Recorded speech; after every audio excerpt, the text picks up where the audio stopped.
Bhojpuri actor comedian मिंटुआ को आप सब जानते ही होंगे। मिंटुआ और उनके परिवार मिलकर भोजपुरी से अश्लीलता हटाने का काम किया है और शायद आगे भी करते रहेंगे। मिंटुआ जो बिहार के छपरा जिला में मौलानापुर गांव है, वहां से वो आते हैं। मिंटुआ के माँ, पापा और बड़े भाई एक साथ मिलकर वीडियो बनाते हैं, जिस वीडियो को हम सब पूरे परिवार के साथ बैठकर आपस में देख सकते हैं। भोजपुरी भाषा खराब नहीं है, कुछ गायक और गलत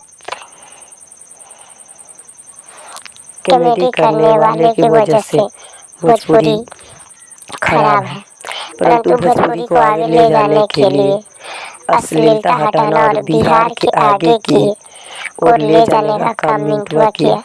अच्छा लगे तो लाइक, शेयर और सब्सक्राइब जरूर करें। धन्यवाद।